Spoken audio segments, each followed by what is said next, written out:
dia, irmãos, vós que estáis aí do outro lado da internet. É realmente com grande prazer que nos encontramos aqui hoje. Como disse o Gabriel, pai e filha. Hoje estou nervoso. Estou nervoso, tenho aqui a minha filha ao lado. É totalmente diferente do que estar aqui sozinho. Quando estamos nós sozinhos, enfim, não nos sentimos tão nervosos. Mas estou mais nervoso por ela, porque sei que ela hoje vai ser espetacular aqui a passar a lição e vai completamente ofuscar o pai, não é? Não me parece. Bem, mas espera, nós não somos as estrelas deste dia. As estrelas deste dia, quem é? É o Espírito Santo. Esse é que tem que estar aqui presente hoje. A lição que nós temos hoje para passar é realmente uma história de pais e filhos.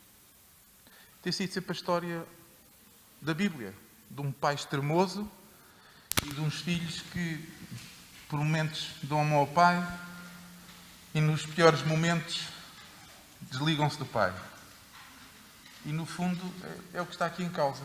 É a segunda lição deste último trimestre. E há aqui três aspectos muito importantes que nós temos que abordar hoje. Primeiro, quem foi Moisés na sua função, na sua verdadeira função. Nós, desde crianças, aprendemos as histórias da Bíblia e vemos logo a história do príncipe do Egito. Mas o príncipe do Egito foi muito mais do que o príncipe do Egito. Depois temos aqui aquele momento fundamental que fez com que o povo andasse depois de mais 40 anos no deserto.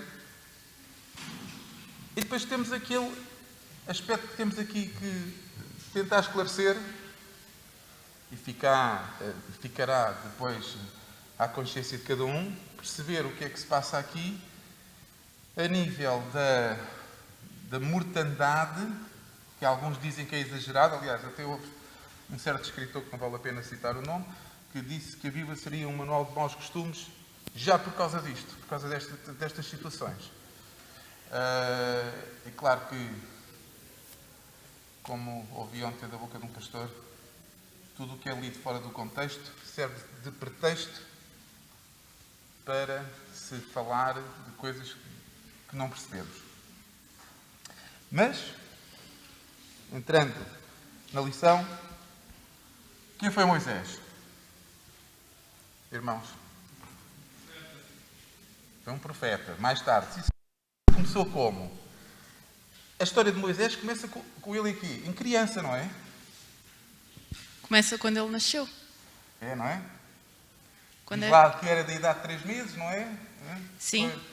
Foi escondido, Começa não é? quando ele nasceu e quando, no meio de um mandato para matar todas as crianças,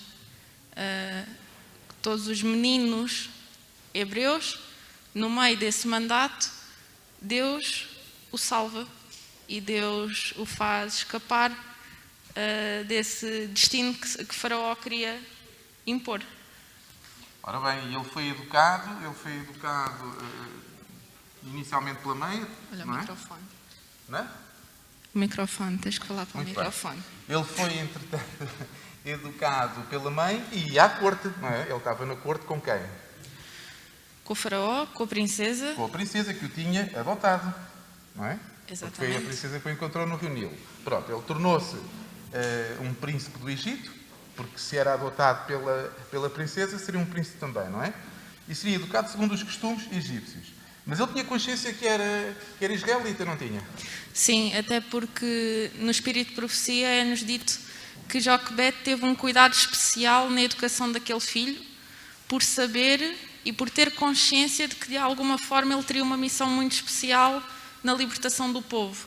E sabia que a partir de uma certa idade, ele sair dos braços da mãe e sair debaixo da alçada do povo hebreu, a educação dele enquanto criança, desde bebezinho, seria fundamental para que ele permanecesse nos caminhos de Deus. Muito bem. Então temos aqui alguém que, aprendendo, ou tendo aprendido que efetivamente tinha nas mãos, digamos, o destino do povo, fazendo parte de um plano maior de Deus, que seria a libertação desse povo. Ele foi crescendo até a idade de quantos anos? De 40 anos, não é? Até que teve um episódio que foi importante depois na mudança de vida dele. Foi o quê? Quando tinha 40 anos. Ele matou. As palavras é matou. Matou. Matou porquê? Não matou porque sim, porque lhe apeteceu matar alguém. Ele estava aqui a tentar defender um irmão israelita que estava a levar chicotadas. Foi ou não foi? E ele foi lá e matou. E depois, o que é que aconteceu?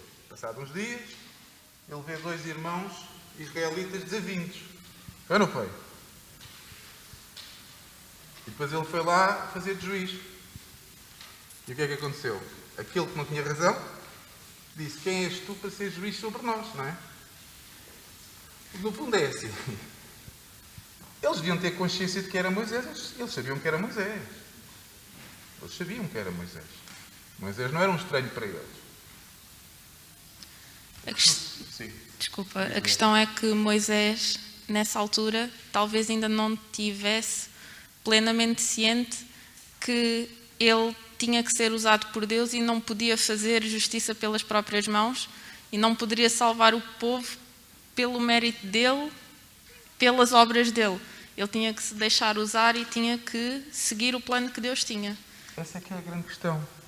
É que nós, muitas vezes, e agora vamos entrar outra vez no campo das ajudas, nós queremos ajudar Deus. Queremos ajudar Deus nos planos dele. Ou seja, não nos submetemos à vontade que Deus tem para nós. Muitas vezes não a conhecemos e queremos ser nós a dar ideias. Moisés, ele tinha a noção que iria acontecer alguma coisa, mas ele ainda não estava preparado para isso. E acontece que nesse momento manifestou-se um pouco a carga humana que ele tinha e todo o poder que ele tinha, porque eles foram 40 anos a ser príncipe do Egito. E ele não era uma pessoa qualquer, era uma pessoa com muita importância. Tanto que era importância que havia uma série de inscrições que depois mais tarde foram apagadas das colunas. Portanto, ele seria até o herdeiro ao trono. Ao trono. Ele próprio inicialmente. E inicialmente, portanto, ele não quis isso, porque tinha que se submeter a algumas transformações a nível sacerdotal, não é? E ele não quis, portanto, adorar falsos deuses e também tinha a consciência de que o primo é que teria que ser o futuro faraó. E então, e depois, o que é que acontece? Nisto ele vai para onde? Ele tem que fugir, porque teve medo, não é? Ele sabia o que tinha feito e foge para Midian. Foge para Midian e depois nós já sabemos qual foi a história toda, não é? Midian, andou 40 anos no deserto, entretanto contraiu o casamento, teve 2 filhos, não é? Ele era genro do sacerdote, não é? De Jetro. Depois, entretanto, o que é que aconteceu? Ao fim de 40 anos, mais 40 anos, não é? Estão a ver? O número 40 aqui, aquele número da transformação. O que é que acontece?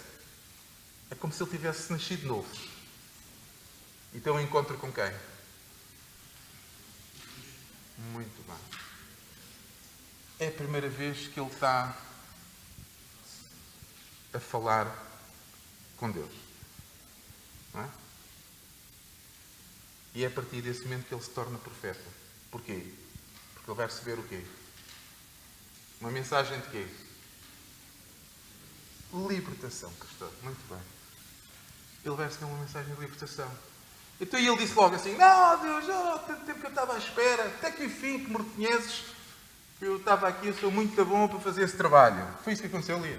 Não. Então. Aliás, ele duvidou das suas capacidades e disse logo: ó Deus, tu vieste à pessoa errada, porque eu já sou preso de língua, não consigo falar como deve ser, não tenho capacidades para isso. Eu acredito nisso e vou dizer-vos porquê. Ele sabia falar muito bem egípcio e a língua dos hebreus, o hebraico, antigo. Mas não se esqueçam que ele teve 40 anos no deserto. Eu faço ideia que muitas vezes os dias dele era a falar com as ovelhas. Ele, se calhar, ele estava a falar a verdade, ele não estava a inventar histórias. E de certeza o discurso dele já não era tão fluido como tinha sido no tempo em que tinha sido príncipe do Egito. E Deus o que é que disse? Tens razão, se calhar enganei-me. Tu não és a pessoa que eu escolhi. Vou escolher outra pessoa. Vou escolher o teu irmão. Foi isso? Beto, foi isso que aconteceu? Não foi, pois não. Então o que é que foi, Lia? Deus deu-lhe assim um empurrãozinho, quase como se fosse um placebo, e enviou Arão com ele para lhe dar um bocadinho de confiança. Porque Deus sabia que Moisés tinha essas capacidades e no fundo foi Moisés que depois falou, foi Moisés que se apresentou, foi Moisés que interveio, mas tinha Arão ali como muleta, porque nós somos humanos e Deus sabe as nossas capacidades, mas nós nem sempre temos consciência disso e duvidamos até daquilo que Deus tem para nós e não sabemos se somos capazes ou não e sentimos-nos com medo. Muito bem. Ele foi, fez isso tudo. Entretanto, já conhecemos a parte toda da libertação. Vamos passar por cima disso. E agora chegámos ao deserto. Chegámos ao deserto e o povo está sozinho, pela primeira vez, sem Moisés. 40 dias. Mais uma vez, 40 dias. Foi o tempo suficiente para quê? Para que o povo se começasse a passar da cabeça. Usando uma expressão dos nossos tempos, passou-se completamente. Moisés estava em contacto com Deus, estava a receber a lei. E o que é que o povo fez? O povo achou que era a altura ideal para fazer uma festa. Uma festa. Ou seja... Patrão fora, dia santo na loja. Mais ou menos, foi mais ou menos isso. Então o que é que acontece? O povo, habituado às divindades do Egito, pensou assim, bem, já que Deus está lá em cima, foi isso? Não, não pensou nada disso. Simplesmente decidiu fazer o quê? Um bezerro de ouro. E todos colaboraram. Podem não ter sido todos, mas houve uma grande maioria que colaborou com brincos, com pulseiras. Estão a ver, hein? Até aqui. Portanto, não foi uma questão de alguém ir fazer um bezerro para os outros adorarem. Todos chegaram lá e colaboraram com qualquer coisa. Fundiram aquilo tudo, deve ter dado um trabalhão imenso. E depois fizeram aquele bezerro de ouro. Adoraram-no. Fizeram grande festança. E quem é que avisou Moisés de que aquilo estava a acontecer? O próprio Deus. Não foi? Olha, vai lá para baixo, porque as coisas não estão a correr bem. Não foi esta a linguagem, mas no fundo era o que estava a dizer a Moisés. E Moisés percebeu-se aquilo tudo, nós sabemos o que é que aconteceu. E o que é que Moisés fez no meio disto tudo? Aquele povo, o que é que aquele povo merecia naquele momento? Digam lá. Que Deus lhes passasse a mão pelo pelo, como os pais estão a fazer às vezes aos filhos. Sabe? Uma festinha, deixa lá, não faz mal. O que é que aquele povo, o que é que tinha que acontecer com aquele povo naquele momento? Tinha que ser destruído, não é? E Moisés, o que é que ele faz nesse momento? Este é um dos pontos altos desta lição. O que é que Moisés faz? Moisés vai interceder pelo povo e vai interceder de uma forma muito particular. Digamos que é a primeira vez aqui na Bíblia com Moisés que nós vemos o quê?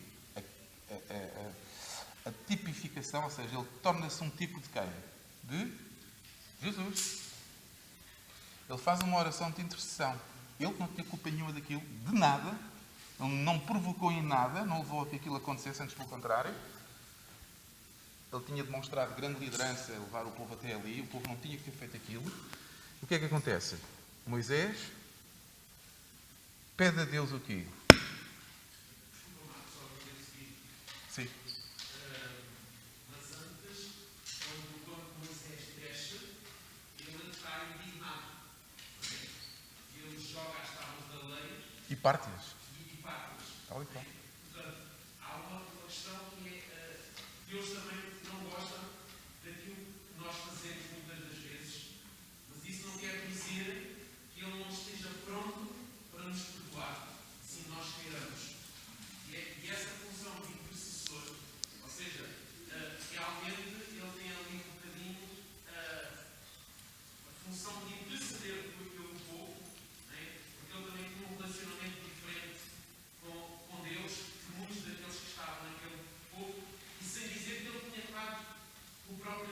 Muito bem. Quando ele cru, ou quando ele teve o próprio Deus, obrigatoriamente há uma transformação em mim. E isso é importante nós realmente relembrarmos o relacionamento que ele tinha com Deus. Salvaguardando as vidas de distâncias, com certeza. O próprio Jesus, quando entrou no templo e viu aquele aparato todo, também ele se indignou. Foi ou não foi? Derrubou tudo o que havia ali à volta. Tiago, eu penso que o pastor quer. só talvez destacar um aspecto. É que acontece o seguinte: quando nós falamos da atitude de Moisés, muitas vezes parece que ele ficou furioso e teve um ataque de ira diante do povo. Na realidade, Moisés já sabia o que estava a acontecer, porque ele foi alertado por Deus. Ele teve uma série de centenas de metros de descida do Monte Sinai para ir refletindo sobre o que ia encontrar. E quando ele quebra as tábuas, nós não podemos esquecer que ele já estava à vista do povo e o seu ato não foi, digamos assim, uma manifestação de fúria descontrolada. Moisés não era este tipo de pessoa, mas era para dramatizar exatamente o que o povo de Israel estava a fazer com a aliança que cerca de um mês antes, mais ou menos, eles tinham acabado de fazer com Deus. Ou seja, eles tinham rompido com um casamento que tinha um mês e 10 dias. E isto era tremendamente forte. Isto era, digamos assim, tragicamente patético. E a atitude de Moisés tem como objetivo exatamente isto. De maneira que o grande propósito de Deus, aliás, o grande propósito de Deus ao permitir que isto acontecesse foi justamente mostrar a gravidade da atitude do povo de Israel em relação à aliança que eles tinham acabado de celebrar com o Senhor. É verdade, pastor. Aliás, Moisés foi considerado o homem mais manso sobre a terra. E aqueles 40 anos que ele passou no deserto foi para criar essa mansidão também. E é verdade o que o pastor está a dizer, no fundo, o que é que Moisés fez? Vocês são um povo sem lei. O partir daquelas tábuas, vocês são um povo sem lei. Vocês fazem o que querem. Vocês esquecem-se facilmente de quem é o vosso Deus. No fundo foi o que aconteceu ali.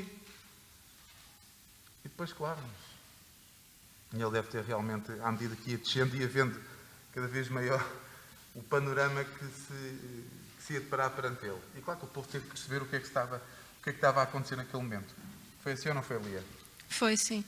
E depois de depois de Moisés se aperceber, ou melhor, depois de Moisés chegar e acontecer tudo isto, de ter partido as tábuas da lei, de ter tido esta atitude quase de repreensão para com o povo, tomou o seu papel de intercessor e foi novamente falar com Deus, intercedendo pelo povo, de uma forma muito particular, porque ele ofereceu a sua alma a fim de o povo ser perdoado. Não que ele tivesse algum mérito, não que a alma dele valesse alguma coisa, porque Deus não nos salva pelas nossas obras, não nos salva pelos nossos méritos, mas era tudo aquilo que ele tinha para oferecer e era com humildade que ele oferecia a sua alma a fim do povo ser perdoado. Aliás, ele dizia, risca-me do quê? Do livro Que escreveste. que escreveste, o que estás a escrever. O livro da vida, no fundo o que Deus estava a dizer, o que Moisés estava a dizer para Deus é ao Deus, olha, se os vais matar, mata-me a mim também. Deus não podia fazer isso, seria injusto, não é? Estar a matar um inocente por causa daquele povo todo rebelde. Então, mas aí temos outra vez a personificação de Jesus. Porque tipo, Jesus também era inocente tal e qual. E morreu por nós. Era uma pequenina amostra, o que digamos Jesus assim. Quando estava tanto a morrer, pai, perdoa-os que eles não sabem o que fazem. E no fundo foi o que aconteceu aqui com Moisés. Moisés praticamente disse, pai, perdoa-os, eles não sabem o que fazem, são umas crianças. E Deus atendeu a isso, apesar de sabermos que houve uma série de mortes, porque nada fica impune. Nada fica impune. E a propósito disto, passamos para onde? Para o segundo momento desta lição, para Cades Barnea. O nome é engraçado, não é? Cades Barnea, assim, parece um nome assim, fantástico. E é um nome fantástico. E foi um momento fantástico na vida do povo de Israel. Toda a gente à volta sabia quem era o povo de Israel. As notícias, naquele tempo, corriam a cavalo. Ou corriam com aves. Já toda a gente sabia que o povo de Israel tinha saído do Egito. Que o mar vermelho se tinha aberto. Toda a gente sabia quem era o Deus de Israel. Toda a gente sabia do poder de Deus. Verdade ou mentira? Esta é a pura da verdade. Muitas vezes nós não pensamos nisso. A Bíblia não nos diz que aquele povo já sabia destas grandes... Nós sabemos que era assim. Por isso é que eles temiam que o povo de Israel chegasse lá. Vejam bem. Eles temiam. E o que é que aconteceu naquele dia, depois de 40 dias de reconhecimento, chama-se reconhecimento, quando alguém entra dentro do território inimigo para se aperceber das potencialidades desse território, isto é um reconhecimento. É uma linguagem militar, mas aplicado à vida civil é assim. Nós vamos a um local qualquer, não conhecemos, vamos reconhecer a zona. É como se já lá tivéssemos estado uma vez, reconhecer. Portanto, eles vão fazer, vão-se aperceber do que é que existe. E eles andaram lá 40 dias. Ao fim de 40 dias chegaram, trouxeram frutas. E havia um cacho de uvas que até teve de ser transportado por 2 pessoas. Portanto, coisas grandes. Coisas muito grandes. E então, eles começaram a falar mal? Não, eles não falaram mal. Eles começaram a falar muito bem, não foi? Sim, sim. A história até começou bem. A Bíblia diz-nos isso. Até o Espírito torcia. Os espias vinham empolgados com as potencialidades da terra. Mas e depois? O que é que aconteceu a certa altura? Tiveram medo e duvidaram. Do quê? Tiveram medo de quê? Não conseguirem entrar lá na terra porque era muita terra para eles? E era muita gente para meter lá dentro? Ou tinham medo de outra coisa? Tinham medo do quê? Dos habitantes. Dos habitantes. Terra. Porquê? Porque diziam que eram o quê? Gigantes. Descendentes de quem? Do Enac, não é? Aquela coisa toda, grandes gigantes, gente, enfim, enorme. Esqueceram-se de quem? Esqueceram-se de quem? Deus. Mas foram todos os espias que falaram sim? Houve 2 espias que tiveram um comportamento distinto? Não percebi? Caleb e Josué. Aliás, foi Caleb até que falou, fez um grande discurso e que foi num sentido precisamente contrário.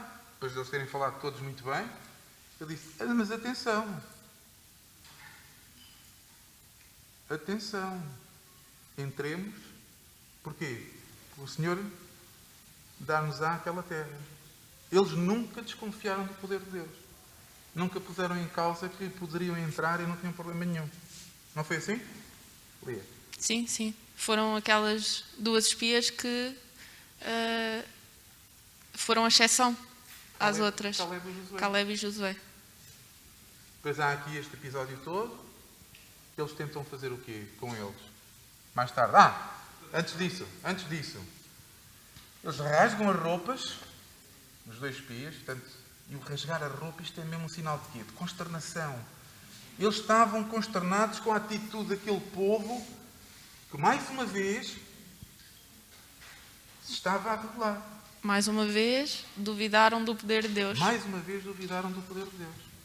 Deus tinha-lhes dito, vocês agora vão entrar e vão tomar esta terra. E eles não quiseram.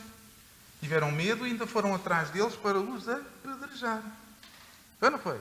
Diz lá na Bíblia, apedrejemos. E depois? E antes disso, saímos do Egito para morrer. E agora estamos aqui e vamos todos morrer. Sim, pastor.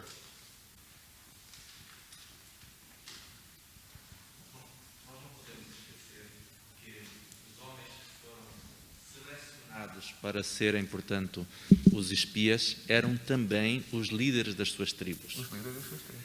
E quando Deus vai tomar uma medida extrema de permitir que a praga venha sobre os 10 espias que foram desconfiados e eles morreram, Deus estava a dar uma lição muito clara, não só de que a descrença pode ser um ato de rebeldia, mas também Deus de alguma forma estava pode parecer extremamente duro dizer isto no contexto cultural em que nós estamos, mas Deus estava a livrar cada uma daquelas tribos de uma liderança que os conduziria fatalmente ao fracasso.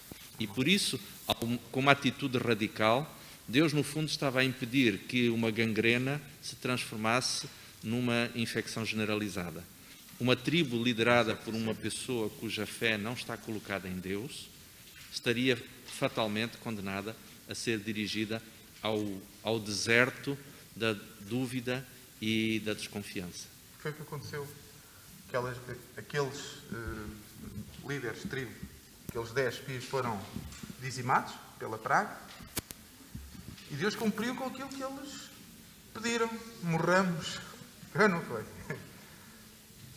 Não os matou todos logo, mas introduziu uma condição. Por de cada dia que os espias tinham estado lá, era um ano que passariam no deserto. E que morriam todos. Por acaso é engraçado, ainda ontem discutia isto com a Lia. Há pormenores na Bíblia. Como é que Deus estabeleceu? Deus estabeleceu que os que tinham idade de 20 anos para cima morriam todos. Todos os que se haviam revelado. Diz lá mesmo. Não foram todos. Todos se haviam revelado de 20 anos para cima. Porque os que não se tinham revelado não podiam. Senão Deus, portanto, seria injusto. Ou seja, todos, 20 anos. Ou seja, Deus deu a oportunidade aos de 20 anos para baixo. E a todos os outros que, efetivamente, não tinham, portanto, entrado nisso. Porque nós dizemos, o povo fez. O povo é muito grande. O povo é uma palavra, é um substantivo coletivo terrível, porque mete a toda a gente, mas nem toda a gente do povo pode. Isto é como hoje em dia, quando nós vamos votar, cada um tem a sua filiação partidária, ou cada um pensa que aquele é melhor ou outro. Portanto, nem toda a gente é da mesma cor, mas somos todos uma democracia. E, no fundo era o povo, mas havia pessoas que com certeza nem sequer tinham tido essa ideia e continuavam a confiar em Deus, logicamente. Senão o povo seria todo dizimado e acabava ali a história. Ora, nem mais. Deus é um Deus que está sempre a dar oportunidades. Ele é longânimo. Sempre a dar oportunidades. Sempre a dar oportunidades. E com bastante tempo. E o que é que aconteceu? O povo andou no deserto. Foi ou não foi? 40 anos. Foi? E podia ter encurtado tanto esse tempo se não duvidasse mais uma vez das capacidades que... Porque nos diz mesmo das nesse capacidades episódio... não, do poder de Deus. Ora, nem mais. Nesse episódio diz-nos o quê? Que eles não se arrependeram. Vejam bem. Eles tiveram remorsos. Eles tiveram medo da consequência. Ou seja, eles entenderam que tinham errado, mas tiveram medo da consequência dos seus atos. E então ficaram ali uns dias a pensar o que é que haviam de fazer. E o que é que eles resolveram fazer? Invadir aquela terra. Mas pelo quê? Pelos meios deles. E o que é que aconteceu? Vocês já sabem o que é que aconteceu, não é? Quando Deus se retira da cena, foi uma mortandade, não é? Que era desnecessária. Voltaram a errar. Quando nós queremos fazer as coisas por nós mesmos, pensando que os nossos méritos são suficientes para a nossa salvação, é isso que acontece. E às vezes incorremos tanto nesse erro. Aí, isto está-me a correr muito bem e tal, não sei o quê. É que não só duvidaram do poder de Deus e das capacidades que Deus lhes podia dar, como, no fim, depois de perceberem que tinham errado, ainda foram fazer birra, tipo as criancinhas, agora não faço, agora vou fazer como eu quero. Agora vai ser como eu quero, não é como o meu pai quer, ou como a minha mãe quer. E voltaram a errar. Vejam bem. E Deus sabia, Deus só quis foi demonstrar ao resto do povo, e a quem tivesse a ver, não é? Não nos esqueçamos que nós somos quê? Como o apóstolo Paulo dizia. Somos quê? Espetáculo? Para o resto do mundo. Para o resto do mundo, dos mundos, não é? Tanto do universo. Deus só queria demonstrar até que ponto é que vai a nossa capacidade de rebeldia. Um povo que estava farto de ver milagres.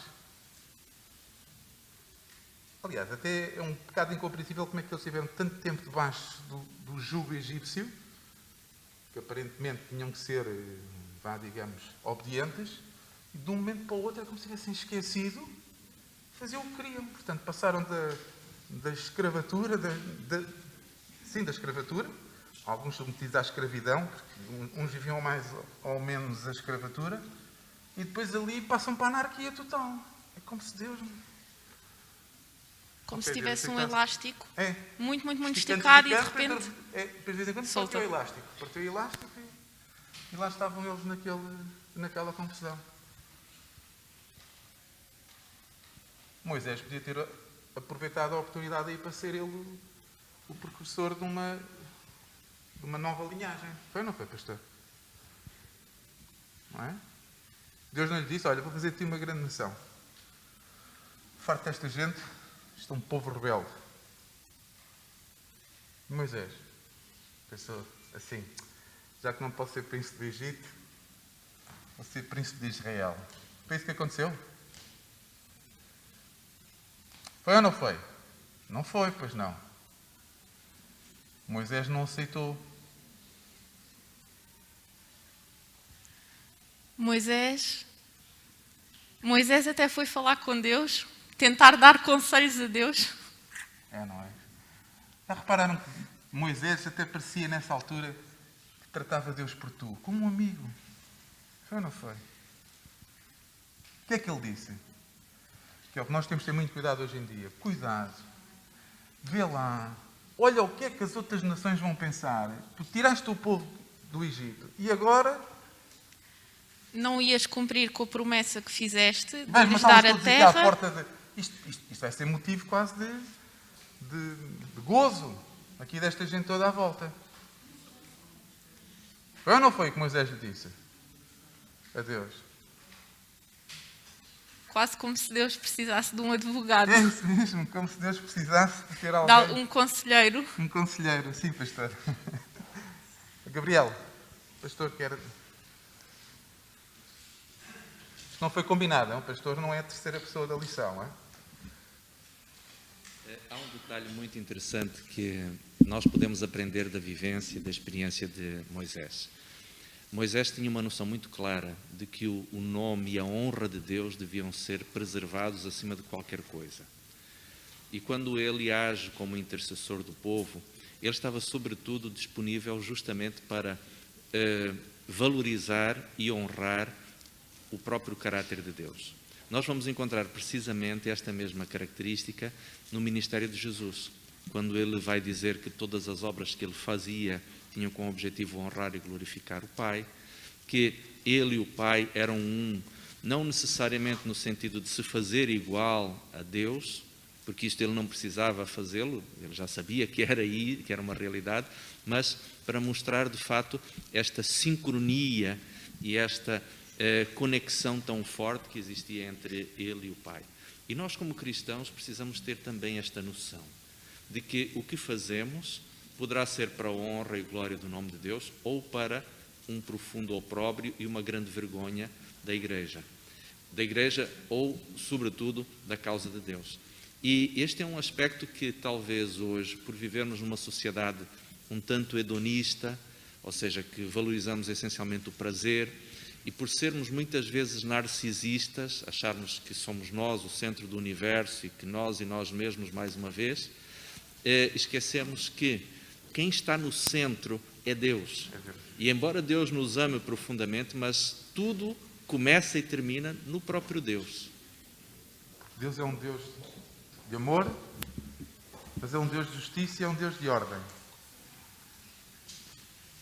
E realmente, a forma que depois se encontrou para estabelecer uma certa governação naquele povo, já sabem, aparece-nos na lição de terça-feira, foi então criar todas aquelas divisões de 10 mil, de 1000, de 100, de 10, portanto, havia chefes de cada parte. Para quê?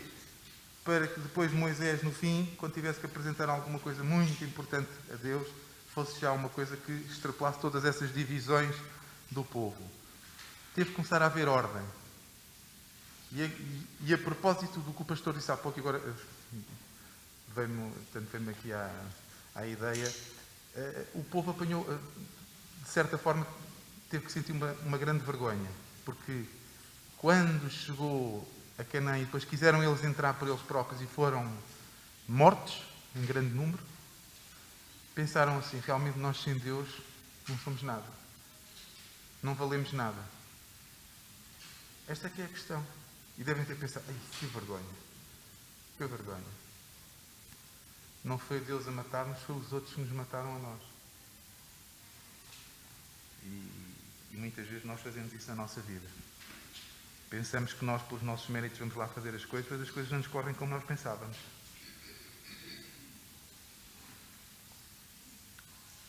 E tudo se cumpre. Tudo se cumpre.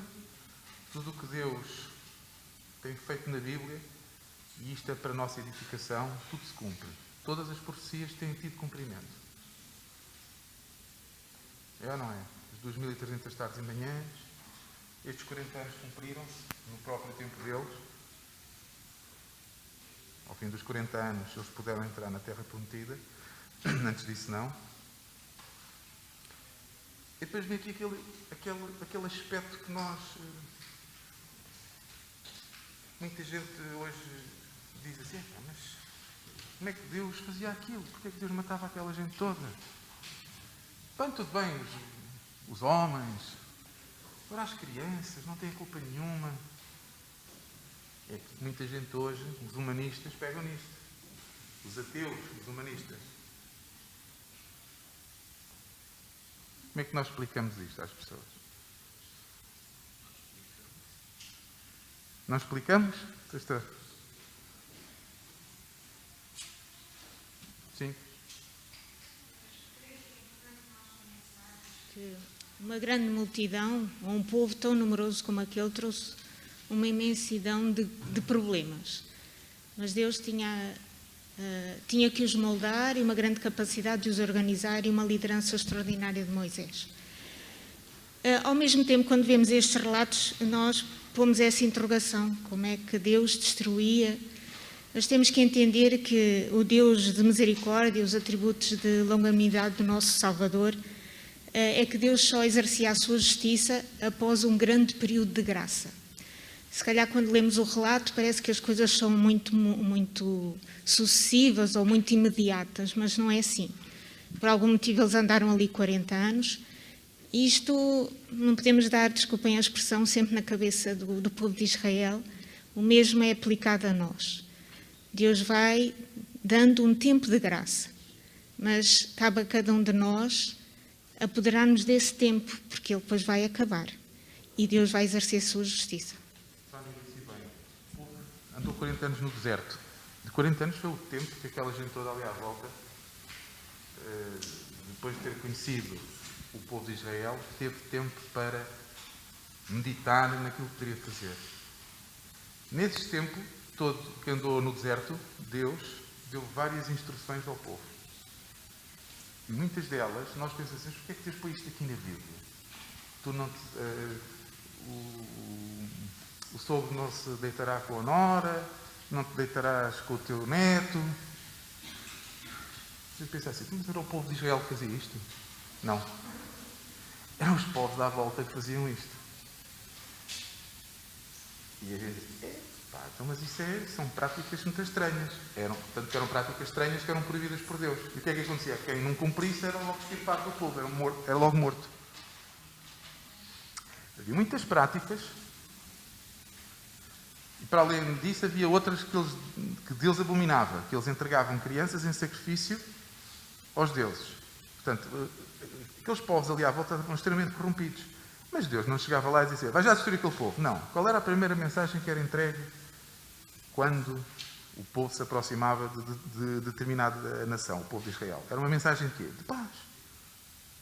E se eles aceitassem essa mensagem de paz, o que é que eles se tornariam perante o povo de Israel? Eram o quê? Poderiam ser absorvidos. Poderiam ser absorvidos. Durante algum tempo tinham que pagar algum tributo, mas depois iam acabar por ser absorvidos. Mas não, o que é que o povo sempre desejou? Parece que estava sempre a desejar eles serem absorvidos pelo resto das nações. Porque tecnologicamente, parecendo que não, aqueles povos eram muito mais avançados tecnologicamente. Então aquilo era um brilho, era um vislumbrar. Olha, imaginem nós irmos daqui do meio do mato, entre aspas, íamos ir para uma cidade fantástica, maravilhosa, cheia de grandes brilhos, e ficamos assim a olhar para aquilo. Deve ter sido o que o povo de Israel sentiu quando lá chegou. Olhou, ei, eu quero aquilo, quero ser assim como ele. Não pensou assim, não, aquelas pessoas têm que aprender do Deus. Eles não incutiram na cabeça aquilo que Deus lhe tinha dito no deserto anos antes. Eles seriam o quê? Uma nação santa, povo quê? Sacerdotal. Eles tinham uma mensagem, eles tinham a mensagem do Evangelho para levar. Eles nunca compreenderam nada disso. Pastor. Em relação àquilo que a irmã Sónia há pouquinho estava a mencionar, de facto a misericórdia de Deus para com os povos cananeus foi mais extensa do que para com o povo de Israel. Porquê? Em Gênesis 15 nós vamos encontrar Deus dizendo que a misericórdia, aliás, que a taça da iniquidade, obrigado, ainda não tinha sido preenchida, ou seja, o período de prova para os cananeus foi de 400 anos, 400 anos, ou seja, foi 10 vezes mais do que para o povo de Israel. Portanto, nós percebemos aí, em certo sentido, a medida da misericórdia de Deus. Contudo, e como bem mencionavas há pouquinho, Marco, a realidade é justamente esta, é que os hábitos, os costumes e a cultura religiosa dos povos cananeus eram, sem dúvida, um retrocesso civilizacional severo para a história da humanidade. Porque o tipo de práticas religiosas que eles tinham, o tipo de valores sobre os quais eles pautavam o relacionamento social, o tipo de conceito de certo e de errado que estes povos possuíam, se fosse tornado global, certamente a humanidade teria se extinguido, ou então não teria atingido o brilho que nós hoje temos em termos de tecnologia, em termos de conhecimento científico e em termos de valores civilizacionais. Portanto, isto é algo, diríamos assim, muito, muito interessante. É verdade que no contexto atual, em termos antropológicos, nós possamos achar uma grande barbaridade ter sido destruída uma cultura como a cultura dos povos cananeus, mas eles, como muito bem dizias, eles matavam os seus filhos, eles tinham, diríamos assim, uma profunda tolerância e até era vista como perfeitamente aceitável a pedofilia e outros tipos de comportamentos que hoje são altamente reprováveis, mas que teriam se banalizado e teriam inclusive sido aceitos como virtuosos se a sociedade tivesse, se a cultura mundial tivesse sido influenciada por estes povos. Se retroagíssemos todas aquelas práticas e fossem globais, voltávamos aonde? Ao dilúvio. E agora digam lá, e até a lição fala disto, não morreram lá crianças no dilúvio? Morreram ou não morreram? Só se salvaram quantas pessoas? 6. 8. Portanto, os 3 filhos, e Noé e a sua mulher.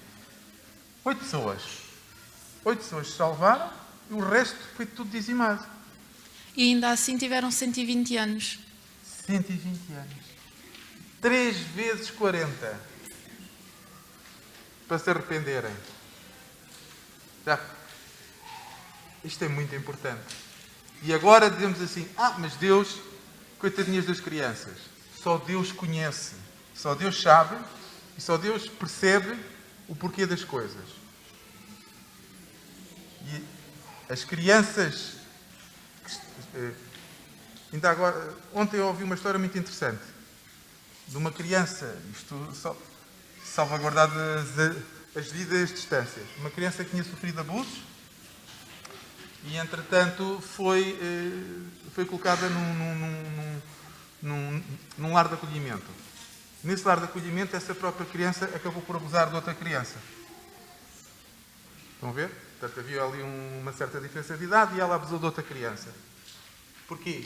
Porque ela guardava em si as práticas que tinha aprendido no passado.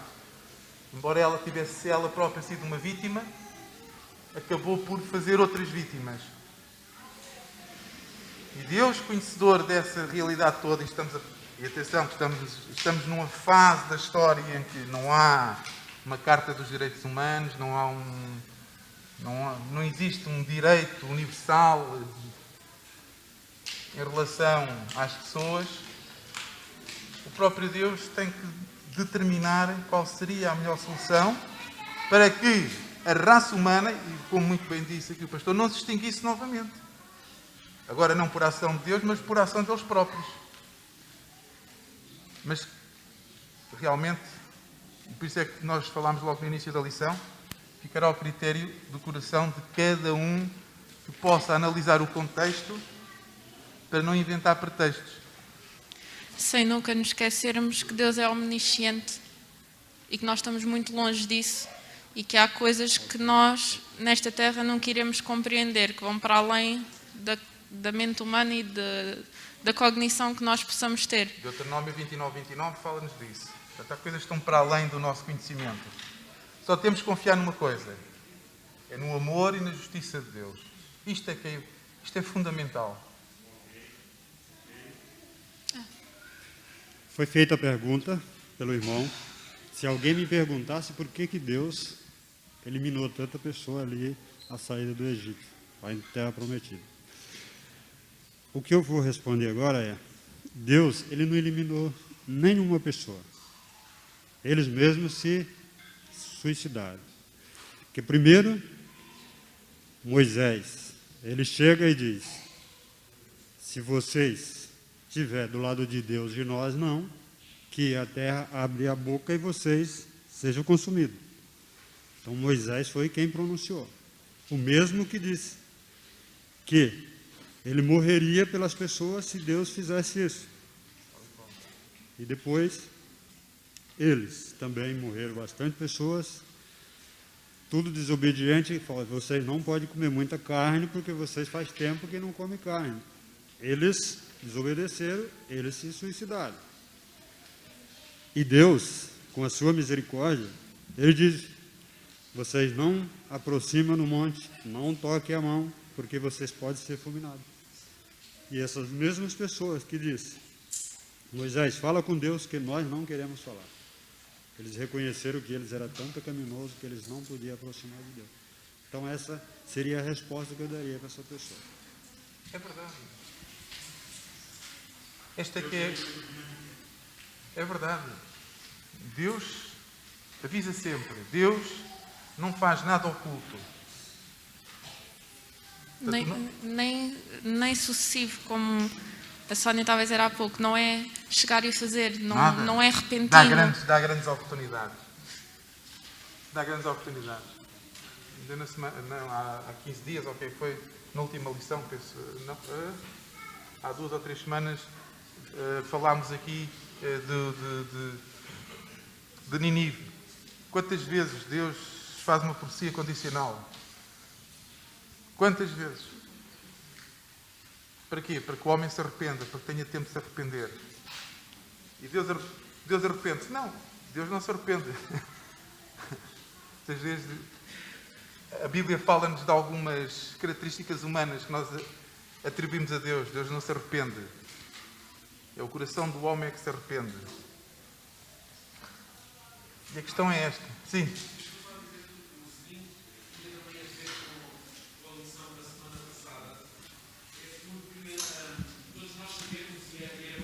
Diz que não era plano de Deus que aquele povo passasse aqueles 40 anos no deserto.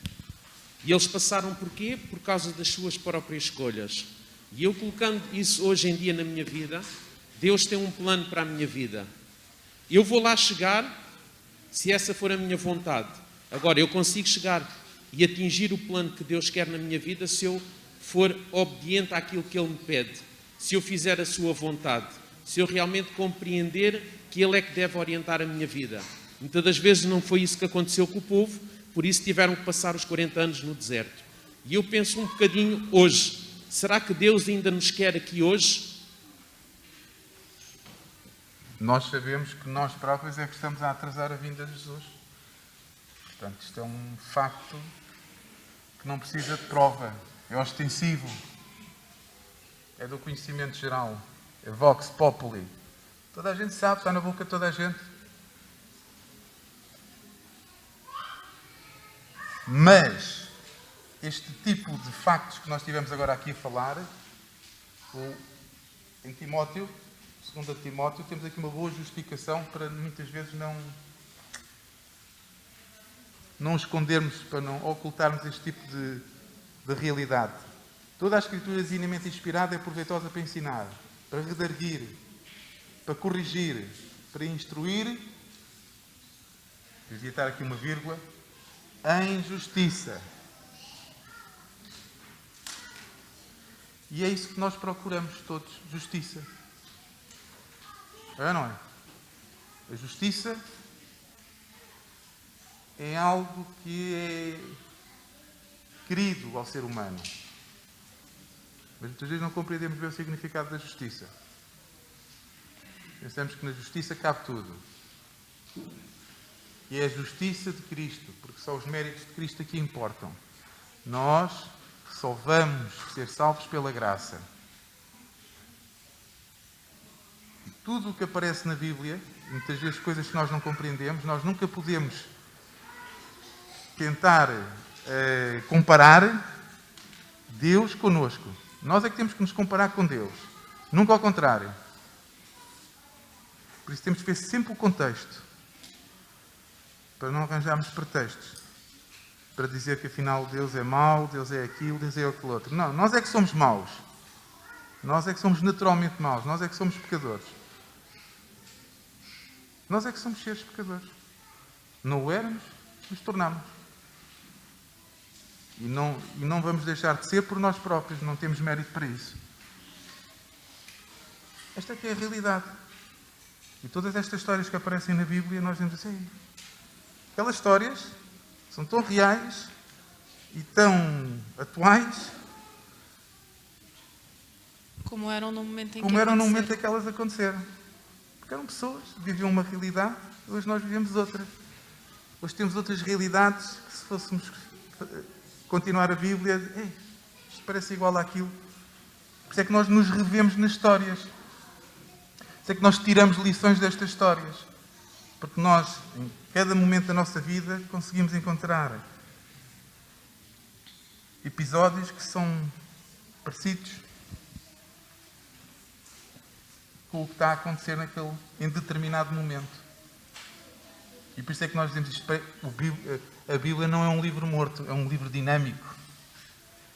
Por mais que nós leiamos, nós conseguimos sempre, a cada momento, parece... E às vezes já lemos aquela passagem 20 vezes ou 30, mas à 31ª vez, nunca tinha reparado nisto. Afinal, isto tem aqui esta mensagem para mim, porque naquele momento é que eu estou desperto para aquela mensagem. E estas histórias todas da mortandade, destas coisas todas que aparecem aqui, que nos chocam, como pessoas, chocam-nos.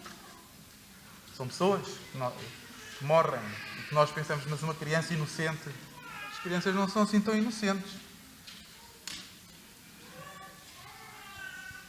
Isto parece um bocado chocante o que eu estou a dizer, mas a verdade é esta. E o Senhor Deus é que sabe as coisas. Hoje não mata ninguém? Não mata, porque hoje a consciência é outra e a forma de estar. Mas há de chegar o momento, não nos esqueçamos disso, quando passar as ressurreições, há de haver um momento que onde estar crianças, também junto às pessoas que fizeram o mal. E que depois vão acabar por morrer. Esta aqui é a realidade. Mas a Bíblia não diz isso. Mas nós não nos podemos esquecer desse aspecto também. As crianças são pessoas, como eu vi aqui há um tempo atrás, são pessoas, mas que em pequeno porte estão a crescer ainda. Paulo. Eu acho curioso o facto de Deus ter pedido ao povo de Israel que guardasse aquela lei. Se eles fizessem aquilo, se eles focassem naquilo, aquilo teria um impacto extraordinário nas pessoas que estão em todos os povos que estariam à volta deles. O foco era aquele, guardar esta lei que eu vos dou. Eles saíram debaixo de uma lei civil do Egito que era muito penalizadora com eles, tiveram uma lei muito mais libertadora. Além da lei libertadora, tiveram todas as bênçãos que Deus lhes dava, que eles deixaram de notar porque passou a ser uma coisa quase natural, não é, para eles.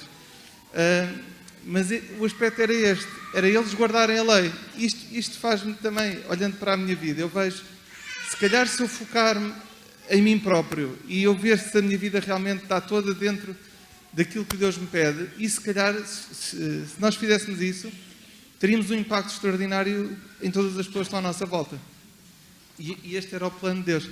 Só mais uma nota, Marcos, desculpa lá, um bocadinho mais atrás. Achei curioso também, realmente Moisés é um líder brutal, a maneira como ele, a lucidez que ele tem em pôr os problemas no sítio certo, tanto apelar a Deus, a questão de como é que seria vista aquela ação dos outros povos, mas também na questão do pecado do povo, que ele diz para Deus então carregar aquele pecado. A solução realmente para o nosso pecado está em entregar esse problema a Deus, porque só Ele é que tem o poder para resolver.